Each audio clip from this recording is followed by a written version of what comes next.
Hey, what's up? And welcome into Under the Hood with Jonathan Hood. Thanks so much for downloading the podcast and checking us out on YouTube, youtube.com. While you're here, make sure that you like, share, and subscribe and comment as we do our Under the Hood post-game show. The Bears lose to the San Francisco 49ers by a score of 42-38. We hope to hear from Ben Johnson, the head coach for the Chicago Bears, after this game. We're presented by the fine folks over at Triller TV. Triller TV, go and download Triller TV, the best in pro wrestling as well as MMA and combat sports. It is Triller TV. That's where you go for the best. TrillerTV.com and, of course, Triller TV, the app. What a ball game we just saw with the Chicago Bears against the San Francisco 49ers. 42-38 is the final. And if you've listened to me once on the Cap and J Hood Morning Show on ESPN 1000, also download the ESPN Chicago app, you've heard me say since July that I've had a problem with this defense, with the Chicago Bears defense. It is a shame that unofficially Caleb Williams finishes 25 for 42. We've been waiting for that 300-yard game. How about 330 yards for Caleb Williams, along with a couple of touchdowns? And the Chicago Bears, with a tremendous, fabulous effort offensively, lose at the very end. They went down fighting, but unfortunately, the defense did not make enough plays, didn't make any plays to be able to help the offense. Isn't that something? This is a game in which I did not expect a shootout between the 49ers and the Bears, but we got it because the Bears offense exploited Rob Salah's defense in a big way. And I couldn't be happier for Caleb Williams and the offense because they came up big. Time and time again, they answered the challenge. When the defense laid down and played the way they did, the Bears defense, the offense of the Bears was able to come through. Couldn't be happier for the running game. Probably should have ran the football a little bit more to slow down the clock. I know there's a pass-happy offense at times, even though the thought is, well, the Bears love to run the football. Not enough for me. 22 carries, good for 110 yards total. A couple of touchdowns for DeAndre Swift. 9 carries, 54 yards, unofficially a win for the box score to refresh. But what I have in front of me right now, Kyle Monangai, 8 carries, good for 38 yards. Caleb Williams ran the football 5 times for 18 yards. And so 110 yards total. And through my timeline, people are saying, hey, can we run the football more? Can we do that? Yeah, I'd love to see the Bears run the football more in that spot. If nothing else, to be able to slow down the clock and dictate the pace. There were so many holes, though, defensively for the 49ers that Ben Johnson and Caleb Williams wanted to exploit it. And by the way, no shade, because the Bears scored a ton of points. What we've been asking for a lot this season is to score quickly and score often. And so just to have a 14-14 tie in the first quarter, I'm like, whoa, that's a flurry of points in the first quarter. Then add another 14 in the second quarter, I'm like, yeah, we're cooking with gas right now. But I love that the Bears had some fight. It wasn't the struggle bus like it is for the Bears offensively, where, are you going to score just in the fourth quarter? Are you going to score in the first, second, and third quarter? The answer is yes, yes, yes to all of that. The Bears were able to score all throughout the game, and it came down to that last few seconds, and the Bears could have had another comeback victory. But you see, the Bears offense did the job. Yeah, you might be salty that the Bears lost the game, but the Bears offense did the job. We wondered, could the Bears be able to spread that offense across 4 quarters? They did. And again, couldn't be happier for what the offense did. But I take a look at the last series for the Bears.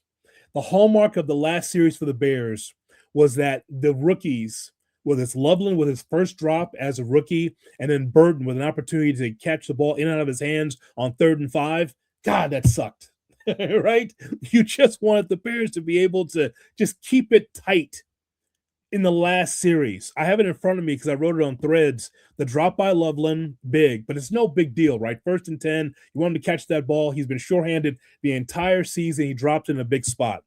2nd and 10, Komet is incomplete with 109 remaining. And then 3rd and 10, Burton, that first down, what a catch and a juke by Burton. That's why he's on this football team. It's the hands, but also the ability to shimmy and shake to be able to get loose, to be able to get a first down. 1st and 10 with Burton, and then incomplete to Duvernay. Couldn't get the ball, get enough on that throw. I heard what Collinsworth said. He criticized Caleb on that throw. Caleb just didn't have enough as he was off balance to try to get enough on that throw to get to Duvernay. So I don't criticize Caleb for that. He was criticized on the broadcast. I don't agree with that. It just wasn't enough on that throw because he was off balance. So couldn't get enough there. 3rd and 5, Burden in out of his hands. Burden's got to catch that ball. Just like Loveland had to catch the ball before, you got to catch that ball if you're Burden. And then 4th and 5, Loveland with a big play, right? Big play for Loveland on 4th and 5. A throwaway, Loveland and Swift in a hook and ladder. Another play I did not expect. The hook and ladder administered by the Bears, and you're getting closer, right? Now you get the first down. Now there's a spike. And then the 4th down, the incompletion in the ball game. As Caleb Williams tried to keep the play alive, trying to get to Jade Walker, and Bears fall short, 42-38. So, again, hats off to the offense for what they were able to do. Hats off to Ben Johnson for being able to exploit Rob Sala's defense. But the defense, especially the linebackers in the secondary, were absolutely horrible in this game. Horrendous. That was an opportunity to win that football game, and the defense let down. And I've been wondering, would we see a defense and a defensive effort as bad as the Detroit game? We saw it tonight against San Francisco. Again, this is the Under the Hood post-game show. We will read your comments. Make sure you like, share, and subscribe. What we do here on Under the Hood with Jonathan Hood. Also, by the way, we've got merchandise as well. In the bio of this podcast, whether you're listening to it or watching on YouTube, we have got merchandise. We've got trucker hats, and we've got the beanies, and we've got, oh, yes, to keep yourself warm. We've got the mugs as well. And don't forget also, hey, guys, protect your hoodies at all costs. We've got hoodies and we got t-shirts as well. It's Under the Hood merchandise. It's available in my link tree, so check it out. And we appreciate your support and just liking and subscribing to Under the Hood with Jonathan Hood. It's a tough way to lose the football game, but I take solace in the fact that the offense came through. As I always do with our post-game shows with the Chicago Bears, we bring in my crazy cousin Wiley, as we talk about the Bears and their loss against the 49ers, 42-38. Cuzzo, thanks for joining us. So close. Yeah. So close, and yet so far away. 500 yards of offense the defense gave up. Yeah. You're not going to win many games when your defense gives up 490 plus yards and 42 points. What was encouraging about the ending was that the offense was still able to put up points, and we were in a position once again to win the game at the end. Tough loss, but I think it's a lot to be encouraged by. And if the Bears can clean up some things defensively and still make some improvements on offense, like Biggie, LL, or even Led Zeppelin, they will be going back to Cali in February. So that's the hope. Yeah, hopefully if they do go to Cali, they'll leave the defense in Chicago, because the defense does not travel. Doesn't travel. It was Wiley. It was the shits. Like it's bad. So it starts with a lot of guys on defense. I will give Booker credit, because if someone's going to get a game ball out of this thing, give Booker credit for being able to deflect a couple of passes of Purdy and also getting a sack. So he's the only one with a heartbeat out there. Did Montez Sweat dress? Was he out there tonight? I was just wondering. Was he inactive? Was he out there because no, he was taking in the sights of San Fran. Well, it had to be because Edmonds and Edwards were not good. Give Shanahan a lot of credit too. He said, "Oh, we got some slew-footed linebackers that are going to miss their spots. They're just like, they don't know if they need to go in the backfield. They don't know if they need to be in their slot, at the linebacker slot. They were all over the place. They looked uncomfortable, and they looked out of place, the defense, especially the linebackers. So I know that someone will download the box score. It says, oh, Edmonds and Edwards, they led in tackles. Yeah, you'd have to when the play's behind you. You'd have to be able to lead in tackles. That was just a horrible effort by the defense. It's what I've been harping on for a lot of the season here. And I didn't think that we have the kind of defense that we had against Detroit, where you just let go of the rope and you got your ass whooped. But this is pretty close, right? Here's a team here that was missing weapons offensively, and Brock Purdy was just able to sit back there and pitch and catch and can run for first downs because the defense was out of sorts. They were on roller skates. You're supposed to bring your cleats, and they brought roller skates to the game. So what pisses me off about it is that you ruined a great offensive effort by the Bears. And by the way, don't know if you're going to get that again. Don't know if you get that against Detroit. Don't know if you get that in the playoffs because maybe defenses play a little tighter against the Bears offense. But I just thought defensively, that's the reason why the Bears lost the football game. It's too bad because everyone's been talking about, oh, will Caleb ever get over 300 yards? Well, you got it tonight. But also on the back end, the Bears give up 303 yards receiving and another 200 as far as San Francisco's running game with McCaffrey. You get what you get when your defense is that bad.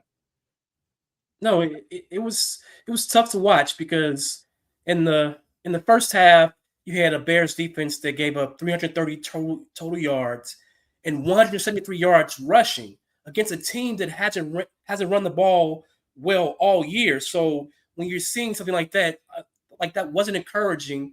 And granted, when it comes to yards, they were better in the second half, but when they needed to get a stop, just needed to get that one stop to put the game away. They gave up a quick touchdown. And then early in the season, you could blame and say, hey, you know what? We got the practice squad guys and, there are a bunch of injuries. No, this was a game where the guys who needed to make plays and who didn't were the starters. You had Edmonds, and to your point, Edwards out there just getting their ass handed to them. Yeah, it started well with the pick six, but after that pick six, defensively, it was a rough night. It was a rough night. Yeah, no excuses. I don't want to hear your usual bullshit lament of poor Dennis Allen tonight. I ain't gonna listen to it tonight. Like you do that like other games.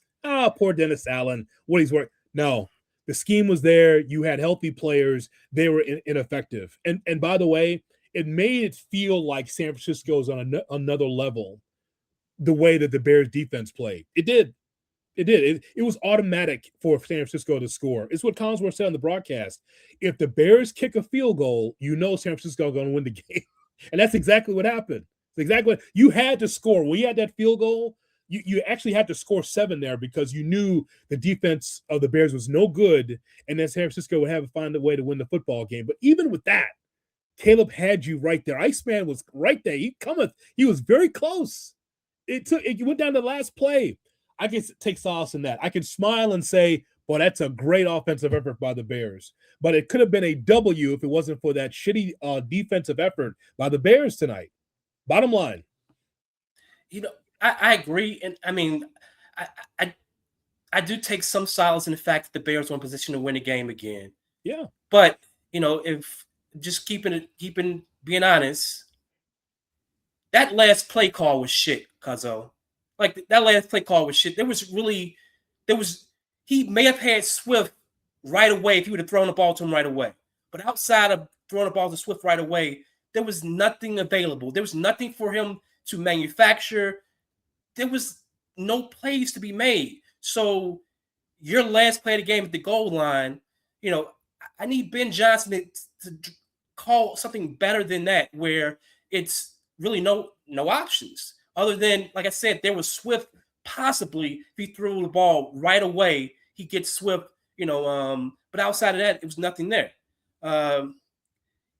You had Trent Williams out after the first play for the game, and you had no pass rush.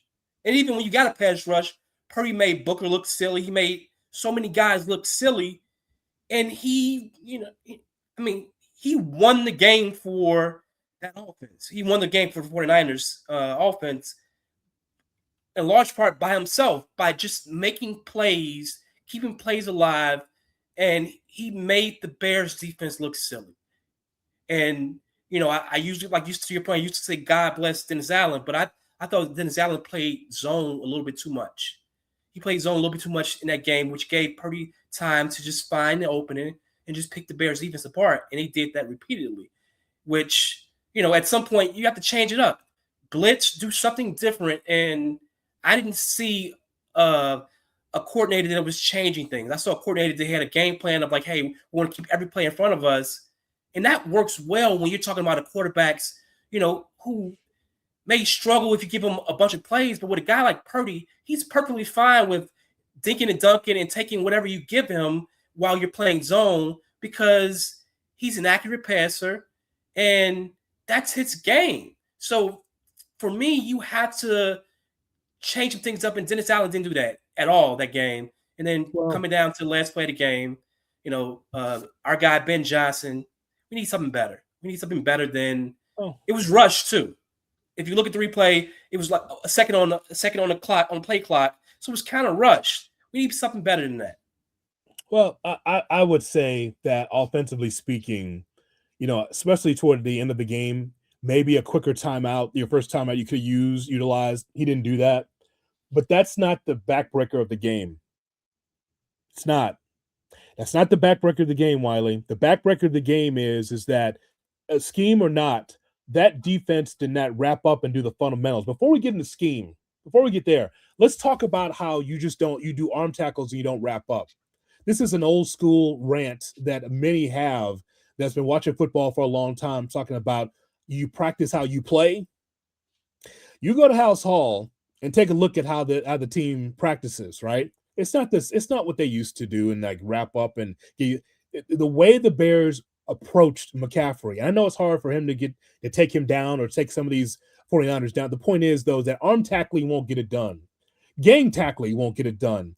Being able to do it properly, that's how you're able to get it done. It would be amazing to take a look at the numbers of the initial contact from the Bears defense, and yet how many more yards that was given to 49ers receivers and weapons because the Bears did not wrap up, because they were not working one-on-one, taking care of their gaps, not working on their gaps as far as a unit is concerned. I'd love to see how many more yards the Bears gave up because of that, and just so, it's really a shame because I thought that the offense deserved better.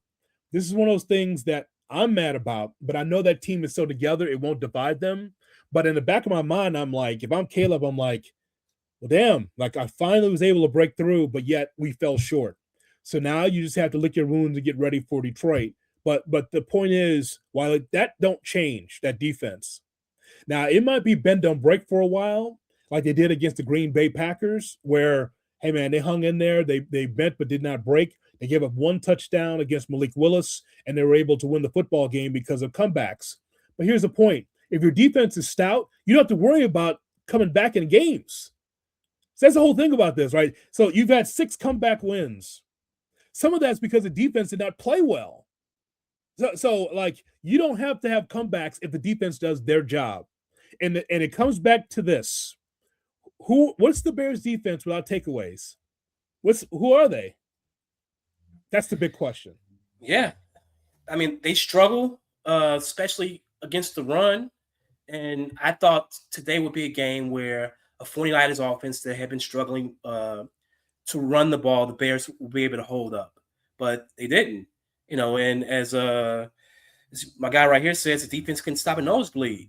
And that was tough. And what made it suck a lot, Cuzzo, is that the entire team pretty much had the flu.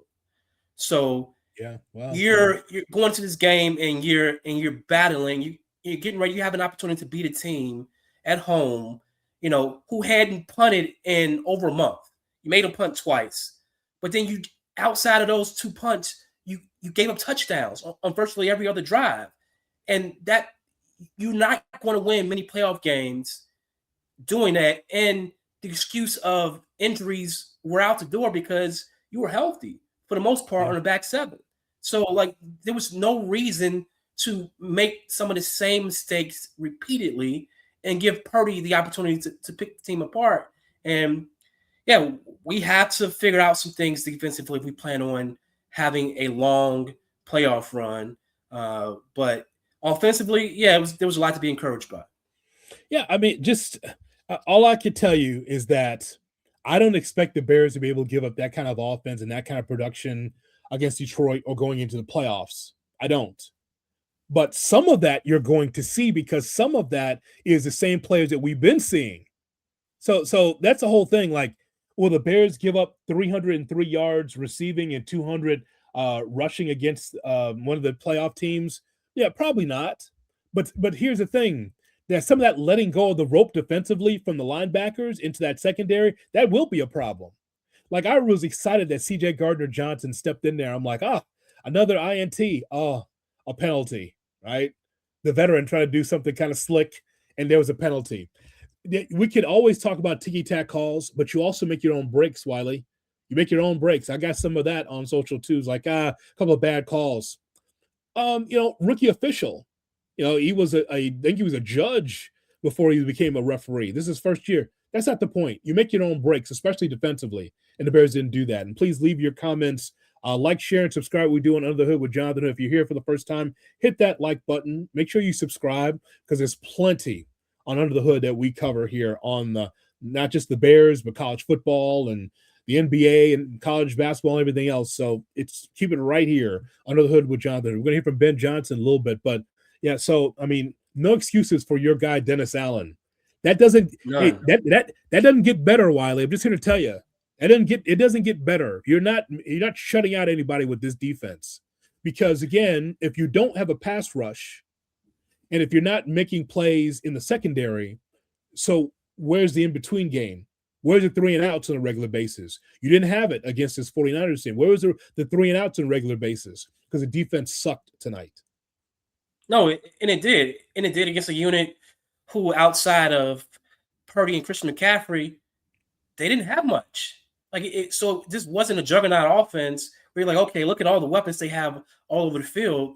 It was pretty much Purdy and Christian McCaffrey and Tongas, like a backup tight end who, didn't touch a ball until, Cattle was out earlier this year. So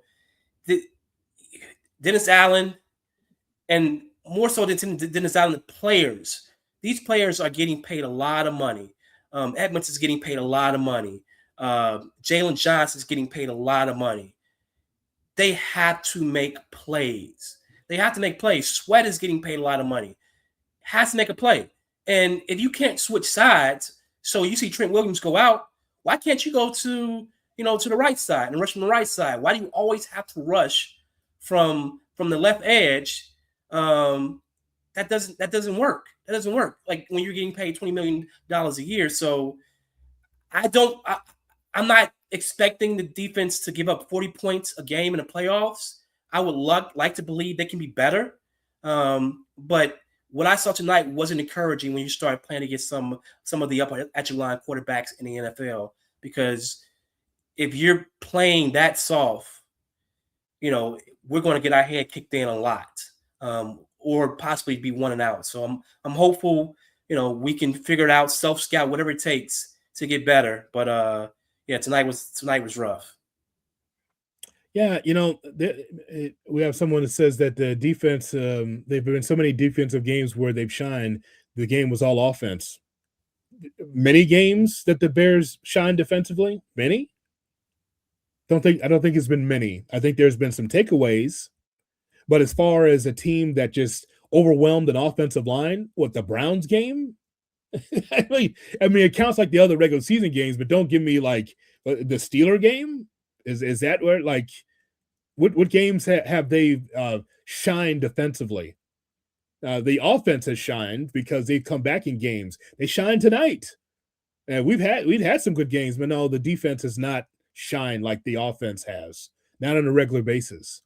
So we're going to hear from Ben Johnson, the head coach for the Chicago Bears. I'm sure that he can't be happy. And I saw him on the sidelines, Wiley. We were watching it, just like, he has to be stoic because one of those questions is going to be, how are you feeling inside when that last try? How did you feel?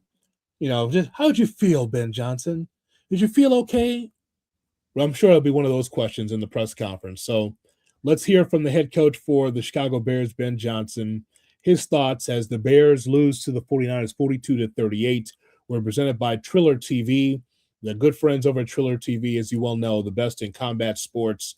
Go to Triller TV. Go to their site for pro wrestling and for mixed martial arts and for boxing, not only in the United States, but also internationally. They got great stuff over there at Triller TV. All right, Cuzzo, you ready to hear from Ben Johnson? You want to know what he says? All right, sure. Let's go to Ben Johnson, the head coach for the Bears. Bears lose to the 49ers. Bears in a heartbreaking loss in the Bay Area. That's a tough one for our guys. It's somewhat similar there to the Green Bay game a few weeks ago, just in terms of coming down to the last minute and last play of the game and just coming up one play short there. So, the first half certainly didn't go the way we wanted it to as a team. They controlled the ball. They did a good job building the lead there, down by 7 at halftime. We couldn't stay on the field on offense. We were 0 for 3 on third downs. They were 5 for 7 on third downs in that first half. And yet, second half, I did feel like we picked up our game a little bit as a team. And, we closed that gap and we made it to where we could potentially win that thing there at the end. So was proud of the guys for that. But it just wasn't enough. And when you go on the road against a good team like that, you got to be on top of your mess the entire time. And we just weren't. Some good performances there, notably by our rookies. Luther had a huge game for us. Colston had a big game for us. Thought Caleb played pretty well for the most part, taking care of the football and throwing it accurately. So that was good to see. The pick 6 by TJ was huge to get us going. You could really feel the sideline come alive there, get us into the game. And so even though our offense was a little bit hit or miss there in the first half, that helped contribute some points to the cause. So with that, I'll go ahead and open it up. Ben, Luther got hurt there at the end. I don't have an update on that yet. Yeah, I just heard that. On the final play, what is kind of supposed to happen if everything works out? Yeah, we didn't quite get aligned in the formation we wanted to. It's on me. I didn't give him the call fast enough, and so he's trying to piecemeal it together. I got to do a better job on that. What was your perspective? The lateral play there, the one like 2 plays. I couldn't really see. Yeah, I was on the other side of the field. With that play in that situation, obviously, there's a possibility he gets tackled in bounds. But are you, when you call that, you're okay with the? Yeah. You're not. There's plenty of time. We got plenty of good plays. You talk about Caleb, just the way he battled from the early slow start and was kind of able to go almost shot for shot with Purdy in a sense. What stood out to you just about the way he was able to scoring for you guys? Yeah, no, he knew he needed to come out and make some plays for us here tonight. When you're going against a dynamic offense like that, we talked about the possibility as an offense, us going tit for tat with them, and we at times were able to answer that call. They just ended up making more plays than us. I was on the field, I think, almost 22 minutes in the first half. What was kind of the message about trying to get them off quicker in the second half? Yeah, well, I mean, part of it, it's a two-headed problem there, because you got us not being able to stay on the field on offense to where they weren't able to get off the field on third downs on defense. And so that's really how I saw it. It came down to the third downs. It seemed like Purdy had a lot of time to throw. Just from what you can diagnose with the pass rush, what do you think was some of the issues with that tonight? Yeah. He's a dangerous player, particularly when he can see down the field and have that much time. I agree with you. And then he extended some of those plays with his legs too, and he did a real nice job. And we certainly didn't affect him enough.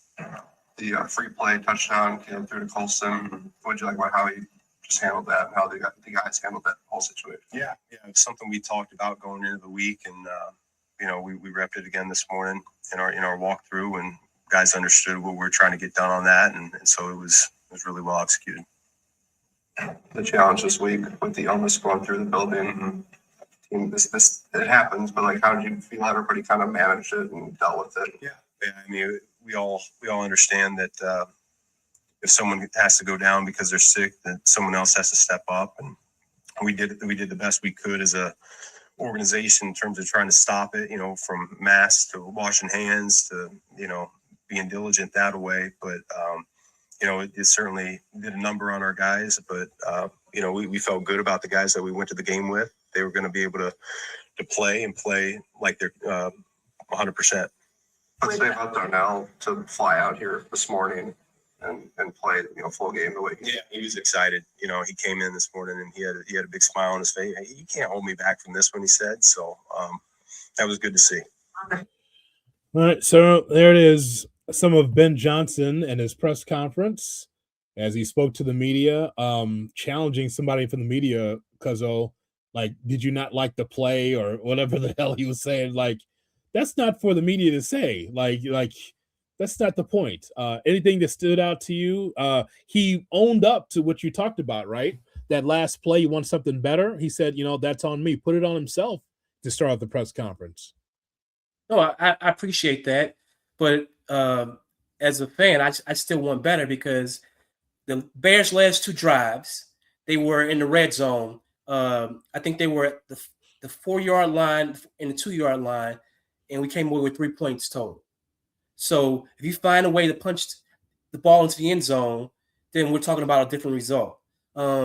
So you can't, especially against a team that's scoring the way at will, the way the 49ers were, you can't have 2 possessions to end the game in the red zone and get 3 points. That's not acceptable for the offense. And I know we're asking the offense to do a lot, but obviously Ben was brought here to, help an offense score points. And the offense was scoring points, but when we needed to score touchdowns the most, we ended the last 2 drives in the red zone with 3 points total. So, he took responsibility for the mistake, but we still got to do better overall. You got to do better. You got to find a way to do better. He could take responsibility, but ultimately it's Dennis Allen's defense, but it's his defense as well. To my Ben Johnson's defense too. And so, like, you want to the Bears have done so much this season to come back in football games. So we're asking Caleb Williams to pull the rabbit out of the hat one more time, even though he's done it a half dozen times. It shouldn't have to come to that, Wiley. That's the whole point of this, is that, yeah, he says that I could have gave him some better. They didn't get lined up the way they wanted to, and still kept the play alive, and just, and it came up short, kind of like Josh Allen in the game against the Bills. It just came up short. Same thing with the throw he tried to throw to Ja'Day Walker at the end, just came up short. But it shouldn't have come to that. That's the whole point of this, is that he went step for step with Brock Purdy offensively. And it came down to the last play because the defense didn't do their job. The defense should feel bad going on the plane tonight, that because they didn't hold up their brothers in arms offensively. They should feel bad about how they played. And so, like I said, this will be the worst I think that they'll play. They're not going to completely let go of the rope in the last game of the regular season or in the playoffs. But there's a lot for Allen to be able to review on film when they get back to Chicago. When they get back to Lake Forest, they should break all that down. You don't throw that film away. You show how shitty they were. You have to do that. Yeah. Because I didn't see that since the Detroit game, the way that they played. No, you do. And, like, from the untimely penalties, like, there was a terrible hands to the face penalty by Dexter that would have had it would have been 3rd and long, and instead they get a free first down on that last drive. So there was a lot of blame to go around, especially defensively. But you got to find a way to win another game, because second place in the number 2 seed is still on the line. So you got to find a way to win a game in Detroit to lock down a number 2 seed, so you can at least have home field advantage if possible until the NFC Championship game. So like they still have something to play for. So there's going to be work needs to be done. I'm not sure what's going on with Luther Burden. Yeah. He seemed to have some injuries, so I'm not sure if you've been able to check it out yet. But he had some lower body injury that hit him on the field on his knees after the game. So hopefully he's better, because he was a difference maker. He was a difference maker this offense has needed for a while. Dynamic, making guys miss. There was one drop, but it didn't make a huge difference in the end. Yeah, E. King says that he's not blaming the secondary for this game. He's blaming the defensive line, the pass rush.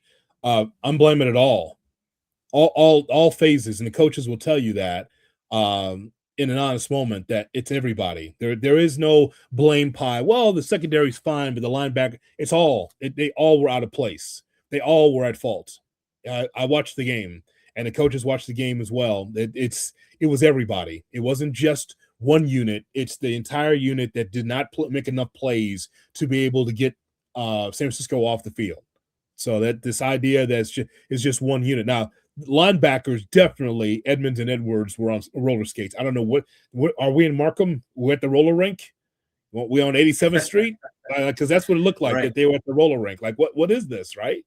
So I mean, Ravi, let me tell you something. You say he's a nice rotational defensive end, not a full-time starter. All I can tell you is that he's the only guy with a heartbeat. You say what you want. You can do your eval if you like about Booker. All I'm telling you is that in this game, he's the only one that, to me, that stood out, that was actually making plays. So however you want to designate him is fine, but he's making plays.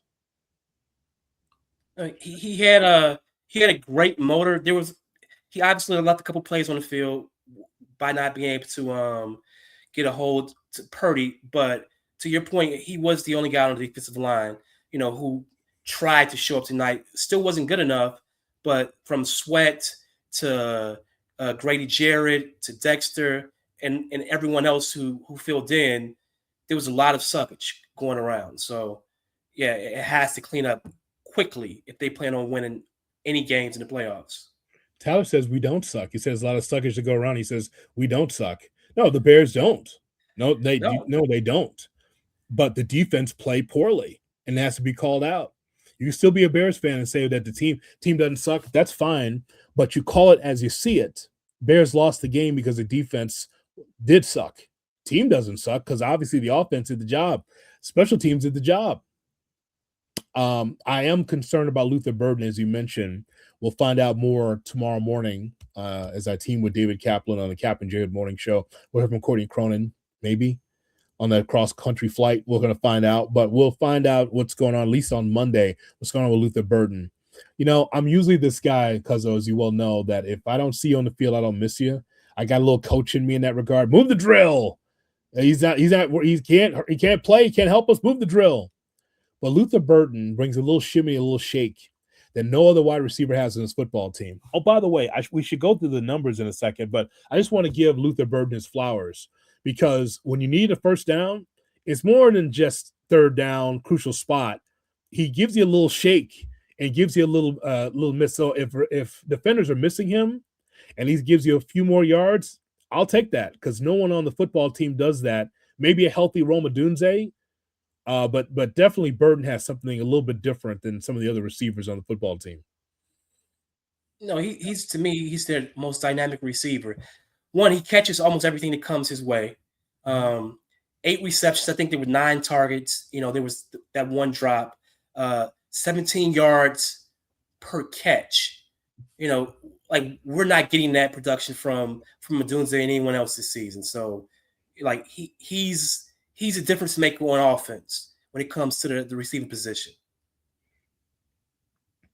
Yeah, we appreciate, by the way, that we have super chats. And please, if you have a super chat, we'll put you right to the top. We have one here from our guy, Eric Collins, who I've broken bread with over the years for many, many years. EC says he loves the content. So thank you very much for your $2 donation. When we go live, we do have super chats. So thank you, Eric, for reminding me to remind everyone that we have that. And again, we appreciate your donation to Under the Hood with Jonathan Hood. We'll bring you right to the top. I'm getting used to all of this, as Wiley would tell you. So thank you, EC, for just checking in with your super chat. Yeah, no question that when we look at the numbers of the Bears offensively, because we haven't broken down those individual numbers just as of yet. Let's take a look here. We've got Luther Burden. Man, Wiley, 8 receptions, 138 yards, and a touchdown for Luther Burden. Let me just stop right there. That's outstanding. And I'm not trying to fast forward through the year, but he's going to be the guy one day on the other side of Roma Dunze, and it's going to be fun. It's going to be a lot of fun. Restaurant quality. Oh, my God. Let's see what else we have here. Let's see. We got Colston Loveland, 6 receptions, good for 95 yards and a touchdown. Loveland had his first drop of his career, but he was targeted 10 times and was giving you quality offensively. Johnny Walker, 2 for 30. DeAndre Swift, 2 for 24. Again, 330 yards receiving for the Bears on 25 receptions Again, a couple of touchdowns out of that from Burton and Loveland. It's just kind of weird. I mentioned this at the top as you were coming on, because of like, look at these guys combined 19 targets, well over 200 yards combined, and 14 receptions. But yet, when you needed them at the end, they looked like rookies because they dropped the ball. Like Loveland, that sucked. Yeah. And then Burton also. And it's just kind of like, hey, man, you got to make sure you bring that ball in. We're going to need you, not just for this year, but in the future. You're going to be the guys. You're going to have to catch that football for Caleb Williams. I know it comes in there 100 miles an hour, but, man, you know, you're the next generation of Bears on this team. No, it was encouraging to see. I mean, I know DJ was sick today, so he was more of a decoy than anything else. But Loveland, Burton, and if Adunze can ever get on the field, you know, they're the future of this offense. So it was nice to see. And then DJ's going to be around for a little while too. But the future is bright. But while the future is still bright, we still want to win more games this year. We want to get a Super Bowl title. You know, if you make the dance, you have an opportunity to win a Super Bowl. So we want, you know, an opportunity to win a Super Bowl this year. Yeah, man. Jordan Taylor, thank you so much for your contribution as well. Jordan Taylor checking in on Under the Hood with Jonathan Hood. Yeah, we do our super chats, and please leave a question or a comment so we can bring it right to the top. So just thank you so much. Jordan from Boise, that's it. Calls the Under the Hood, calls the Captain J Hood show. Jordan from Boise, yeah. He says, all I want to say is no one wants to see us in the playoffs, whether it's Soldier Field or away. Well, that's true because you have the penchant to be able to come back in games like you did in this one. You're right there on the doorstep again for another comeback for the Chicago Bears. And so if anyone tells you the Bears suck or to say it's not the same old Bears, it's clearly not. You have to be an idiot or an asshole to not understand like it's a different dynamic with this team offensively. Now, again, we're not there yet. And I have not gone to those chats talking about the draft and what's needed. Like, I'm not concerned about that shit right now. Please. I got plenty of emails from ourlads.com that's just waiting for me to open up the file, cuzzo, for me to, because they're used to send it to me in December, right? Because they know the Bears are usually out of it. So my guys at Our Lads send me like the draft stack and all the stuff from the Senior Bowl for me to talk about on the air. I haven't even opened those emails. The Bears are going to the playoffs. I don't need to talk about the draft yet. So, like, I don't need that packet to open. I'll send it to you if you like to look at it. I'll forward it to you, but I don't need to see draft stuff in December going into January because the Bears are going to the playoffs. So we can talk about the draft and what the Bears' needs are when the season's over. Right now, I'm focused on how the team can get on the straight and narrow here, getting ready for the playoffs.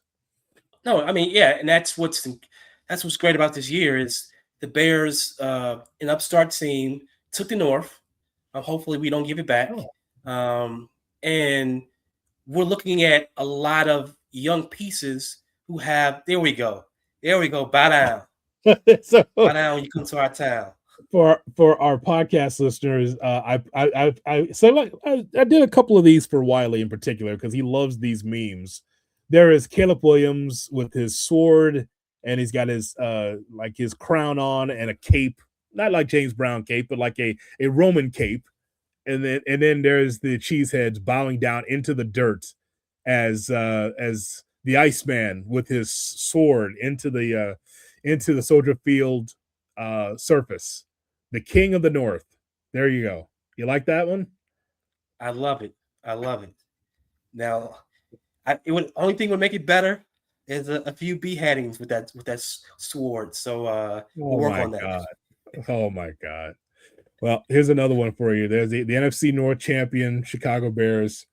Hats off to the Bears because they won the North. We found that out Saturday night when Green Bay lost to the Baltimore Ravens. And, despite this game, Cuzzo, I couldn't be happier for the Chicago Bears that they fought to be able to be in this position right now, that they scratched and clawed to be able to win ball games to earn their right to be NFC North champions. And, I'm happy for Ben Johnson and the staff. I know they're disappointed in the loss because they were this close to beating San Francisco because that would have been a notch in the belt. another notch in the belt, just kind of show everybody who you are. But also in the loss, I think that they have shown the nation, like, yeah, we're in a game in which is so hard to win for whatever reason historically for the Bears in San Francisco. Yeah, they're around the doorstep of win the ball game. It's still a loss, but I love the moxie and the poise of the Bears offense to keep the team in the game. No, I agree, and we still don't the ceiling of this team and the offense is yet. That's what's so encouraging about this run. We've won the North. We with a win on Sunday, next Sunday we'll own the second seed in the conference, and it's for a team that hasn't played at its peak yet. So Ben Johnson says, repeatedly that when we get to the playoffs, we're going to be peaking. I would love to see what that looks like.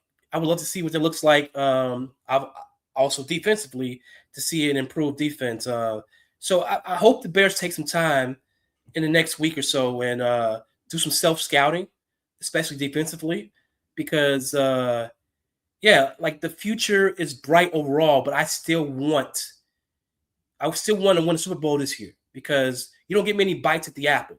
And right. I believe the NFC is winnable this year. And that's not true every year because sometimes it's just that team, like, hey, this team is just so much better than everyone else. We have no chance of beating them. I think the Bears can beat any team in the playoffs this year. So why not make a run to Super Bowl this year? So, and in order to do that, you have to clean up things defensively. And obviously, if the offense scores 40 points a game, we're going to win a lot of games. Yeah, if nothing else, and I know that some people watching under the hood are so concerned with what the national media says. And you know me, I couldn't care less. Like, and some of the national media are my friends in the business, my colleagues in the business I've known for 20 plus years. But ultimately, what matters is how you feel about the Bears. Some people just can't wait to let me turn on the TV. Where's my? Let me turn on the TV. I got to watch First Take, right? I got to find out what they're saying on Get Up. What are they saying on First Things First about my team on F? Like, man, it does not matter. You know what matters is that your opinion matters about the Chicago Bears. Your opinion matters, and if you are one of those that seek what people say on social media and national media about your Bears, here's one thing they can't say. They can't say that the Bears laid down against one of the best teams in the NFC, one of the best coach teams in the NFC, in Shanahan and San Francisco. They can't say that. So if anyone tells you, like, well, the Bears played down and they underachieved, and that's not what happened. They went step for step with the 49ers, a well-oiled machine. Shanahan has proved that his system works. His system works, right? It's Brock Purdy. He's dancing like he's Montana back there every time he scored a touchdown. You know why? Because the system works. Without Kittle, with McCaffrey, without McCaffrey, without offensive linemen, that system works. They pick apart a defense, and they did that tonight against the Chicago Bears. But the Bears still went step for step with them. And that's why it bugs me that the Bears couldn't even make several stops in a row to slow down this offense of San Francisco to open the door for the Bears. But the Bears don't need to take a step back from anybody because if nothing else, you know what it told you? This offense can score. You give Caleb a clean pocket, which he got a lot tonight. A lot of clean pockets. Let me double check. No sacks for him. Clean. No sacks tonight, right? No interceptions. 0-0. That's what you want because it gives the quarterback an opportunity, Cuzzo, to be able to get the ball down the field. How he was able to get that ball just with a flick of the wrist to Burton. Holy shit. It's like, man, if he's got time, he'll zip it. We thought the DJ Moore play was dramatic and magical. The way he just flicked the ball down the field, boom, touchdown. He can do that. It's more than just the nickel dime stuff underneath. That guy, if he gets an opportunity, he will beat a defense. He'll beat a secondary. So that's what teams should be wary of, right? That he can do that. Every game's not 16-7. You're digging out from underneath. No. Give him some time, and he'll be able to connect to his weapons as he did tonight against San Francisco. No, he was to me, he was fantastic, particularly in the second half. And we were talking about a Bears team that wasn't expected to do much by by many. It's a resilient bunch. It's a resilient bunch. You have a team. They missed 299. They have players who missed 299 games due to injury. That's the most in NFL, almost by far. And they still found ways to win games. They still found ways to put themselves in position to win games. They've been in position to win, virtually every game this year, except obviously the Lions game. So you can't ask. Yes, you were saying you can't ask what? For more. You can't ask for more than this to win. Mm-hmm. There's no question about that. There's no doubt. We've got more super chats coming in, Wiley, that we have. Eric Collins. Eric Collins tells me to get some real water like Ice Mountain or Core. Eric, because I'm a morning show host, I have all three. So I actually have all three water. I have outside this door. I have Ice Mountain and Core, and I have Saratoga water. So I can afford all three. But thank you for. Eric, so you're saying? I'm disappointed in Cutler for different reasons. He's drinking water, and I mean I want to see him drink some alcohol, but he's drinking water, so I'm a little disappointed in that. But oh really? Yeah. Really? You're disappointed in me because I'm drinking water? Stand in line. Everyone's disappointed in me. Stand in line. More alcohol. I'm a professional, sir. Someone's got to drive this show. You? It ain't gonna be you. So no, absolutely not. Normally, what mode I'm in, but tonight, because I have a quick turnaround, that's not happening. You know why? I'm a professional, and I have to drive in the morning. In a few hours, I have to drive. So that's why that's happening. So when Lily Jumper asks, am I on in the morning? Yes, I am. 6 a.m. on Cap and J Hood. Yes, I will be. Absolutely. On ESPN 1000, on the ESPN Chicago app, we will review this game like we're doing here Under the Hood with Jonathan Hood. Thank you so much for supporting the show. So are you prepared to do a prediction for the Detroit game? Do you want to predict this game? Let me just, before we do that, let's just do this. Let's throw this out here before anyone else does. Because there's a possibility maybe Caleb does not start this last game. What do you think? Do you think that Tyson Bagent starts the Detroit game? Is it necessary for Caleb to play the entire game? Let's start there. Do you think that all the stars should play the entire game against Detroit? Because that will be a talking point this week. So I figure we start off first. So, well, it depends on when the Eagles play, because the Bears need to win a game or have the Eagles lose a game to wrap up the number 2 seed in the conference. And the Eagles play. Oh, they play at the same time the Bears are playing. So Caleb will definitely start the game because the Eagles are playing the Commanders at the same time the Bears are playing the Lions. And the Eagles need the Bears to lose, and they beat the Commanders to get to the number 2 seed. The Bears need to win the game, or the Eagles lose their game against the Commanders to wrap up the number 2 seed, which I think it's more likely the Bears beat the Lions than the Commanders beat the Eagles. So we're going to need a solid performance from the offense and the defense, in order to wrap up the number 2 seed. I guess the reason why I asked the question is because with Dan Campbell, I'm sure that he's going to do whatever he can to win this game, right? Kind of like, was it a year ago, a couple years ago, they had nothing to play for. It was 2 years ago. They had nothing to play for, and they knocked Green Bay out. Remember that? Yeah. They didn't have to. It was in Lambeau, and I remember Dan Campbell was like, no, we're going through. And same thing here with this game. I was just wondering, what the importance for Ben Johnson, the Bears. Is everyone playing the entire game? Do some people come in and out? I guess it depends on what you say with the seating, right? Because I guess for them it's important. Yes. Yeah, because they want to have home field advantage in the first 2 rounds of the playoffs. So if they win, they guarantee themselves home field advantage into the NFC Championship game. And I think having teams like the Rams possibly coming to Soldier Field in January is important as opposed to going on a road to playing some of those teams. So, yeah, I think it'll be really important to get that top seed or that second seed in the conference. Kind of think that Ben Johnson wants his lick back too. Yeah. Like I think he wants to, after being humiliated in week 2, I think that Ben Johnson would like to finish the regular season with a win against his former team. Now, it's not a make or break for the season, but I would imagine Ben Johnson is a little pissed off because the Detroit Lions said, "Oh, it's Ben Johnson who left us," right? And the thought in Detroit was that Ben Johnson got a little bit too much credit, which is interesting. From my Detroit friends, that's what I hear, is that Ben Johnson walked around the facility as if he was the reason why Detroit had that great record, and so the Lions wanted to stick it up his ass, and they did, as you well know.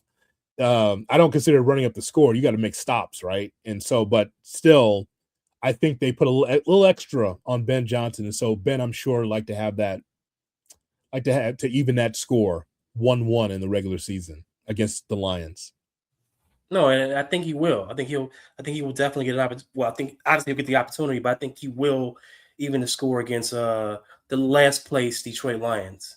It's where we've known them to be at most of our lives, and they're back there again. This is a great. We're gonna get your prediction, but is that Rifle Hunger 4341 Yep. says heartbreaking, nail biting, blood boiling victory. Yeah, it's something, man. They had an opportunity to win that football game, the Bears, and again, falling short.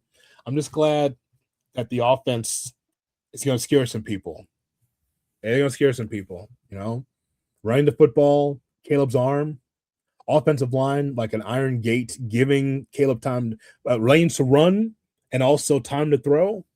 Yeah, that was very encouraging tonight. I just wish the defense could match what the offense brought to the table. So, Cuzzo, it's Detroit. It's the last game of the regular season. Would you please give your prediction for this game? I will lay out, and I will let you talk to the Under the Hood audience. Gather around. Here we go.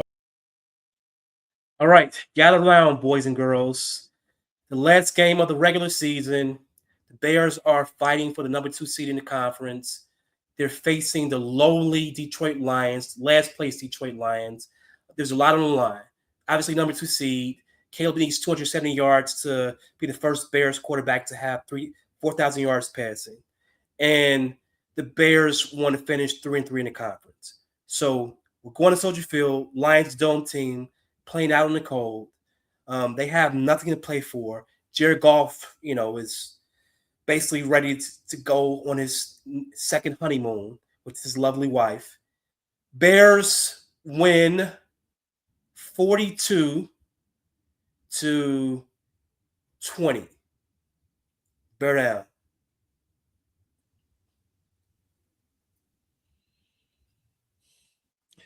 Cuzzo, how will the Bears score 42 points against the Lions?